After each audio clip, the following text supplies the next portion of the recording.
Hey, my lovely friends, it's Christine Trainer here talking to you from New Westminster, British Columbia, Canada. I hope you're doing well on the 16th day of June, the 16th day of the 6th month of the new decade. Whoa.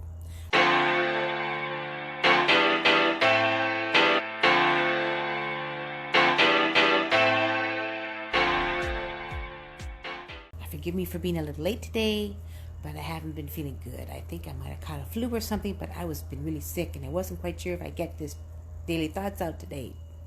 So if you check this replay out, say replay, hashtag replay, or if you want to comment, I would love it. But anyways, I didn't take care of myself lately. I didn't give that love and compassion that I need to take care of me and give myself a little bit of a huggy whenever I need to, right? Hence, oops, sorry.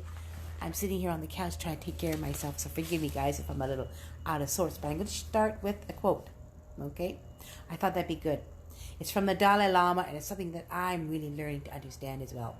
If you want others to be happy, practice compassion. If you want to be happy, practice compassion. Exactly. If you want to be happy in your life, take care of you. Give yourself love and compassion. And hence, you can give it back to others as well. And they'll be happy to be part of your life, and you can help them as well. I really wanted to share that first one. For some reason, that got to me. And let's share a little bit about compassion.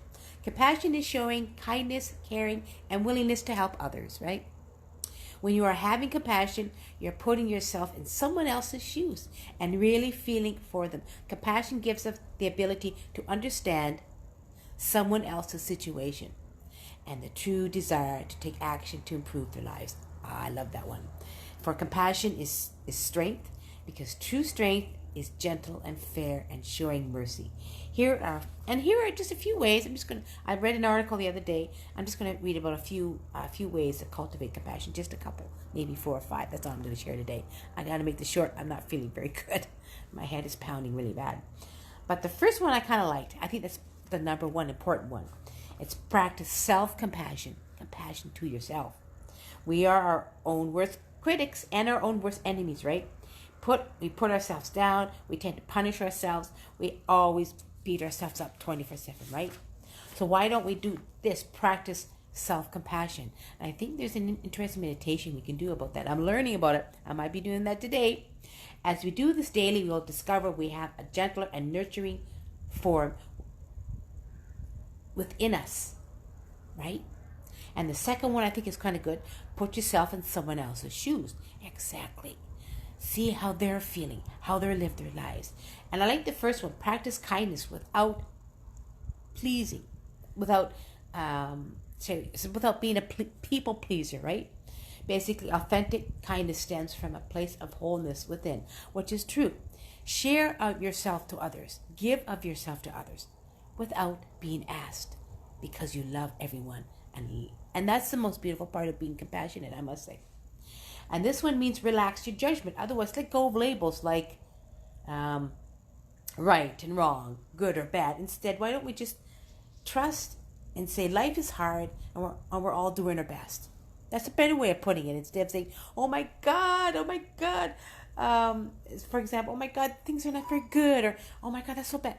Why don't we just stop labeling how we feel in our life? And the next one is listening generously, which means listen to others, how they share their life to you. Listen within yourself. I like this because most of us don't truly listen. So really listen. Eventually, you may be able to hear in everyone. Yes, that's the most beautiful part. I love that one about compassion.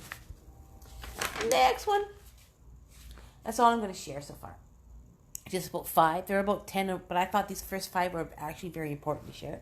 And these are just a few that we can cultivate our compassion. Now, the reason why I'm sharing about that today is because coincide today, I got really sick. And I haven't been taking care of myself. I haven't been giving myself that hug, that self-love I need. I haven't been because I've been really working really hard online, basically almost more than 16 to 18 hours a day, and it's pooped me right out. Hence, I was really sick today, and I had my later video today, my live, and I realized something.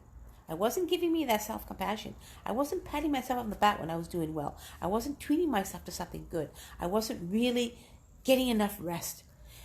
compassion to yourself is, to me, is the most first important thing, I think. Loving yourself for who you are, giving yourself compassion. Don't beat yourself up when things get hard. Be proud of who you are as a person and understand yourself within, and therefore you can be more compassionate and loving to others. For example, I have one last person that I am very more compassionate with, is my ex-husband. Not ex-husband. Now, this, I've always been friends with him. I've always treated him with love and compassion regardless. But lately, a few years ago, when he had a bad stroke, I was there for him 24/7. I gave myself to him as a loving friend to help him get through the hard times, because now he lives in a home, and no, we can't see them right now, but they're in the home. But at that time, I go visit him, I spend time with him, I give him the love he needs as a person, as a human being, and that made me feel better because I was taking care of him as a person, understanding his needs and who he was. To me, that's part of compassion, and it's part of who we are as human beings. I mean, if we continue to have that beautiful nature within us, compassion is overflowing. But we got to start with ourselves, right? Hence, I'm doing that today. I'm a little later with my videos because I want to take care of me. And for some strange reason, I don't have the TV on. And normally I have it on 24/7 because I knew I needed to have some quiet and some peace and take care of me, because I'm important, as each and every one of us are important, right? So that's why I wanted to share about compassion. What an interesting thing to be in our life today, right? Oh, my head is pounding, guys. Now let me get to the last part, because I like to do my quotes. Let me find where there's my quotes. I'm only going to do a few because I have a few I've written on my own too. This one is by Yasmin Mogahid. Compassion is to look beyond your own pain and to see the pain in others. Exactly right. Or this has been Amit Ra. I love the way he talks. Hate weakens, but compassion strengthens and expands our consciousness. I love that one. Or this one I wrote down. There's a nobility in compassion, a beauty in empathy, and a grace in forgiveness. Yes, indeed. Or this one I wrote as well. Compassion is passion with a heart, stretched out towards others all around us. And this last one I want to share is our sorrows and wounds. Our sorrows and wounds are healed only when we touch them with compassion. That is by Buddha. I like that one. Our sorrows are wounds. Our wounds are healed only when we touch them with compassion. That's by Buddha. I love that one. Share that again. So this is my share today, my lovely friends. I apologize for being a little late, but you know what? I had to be more compassionate and loving towards myself today as I deal with this really illness today. But I love you all. I give you love. I give you compassion. I give you care. You're beautiful human beings, every one of you. I give you thanks as well. Have a beautiful, awesome evening, or wherever you may be today, or if you're talking about see this tomorrow, have it. I love you all. Talk to you soon. Bye.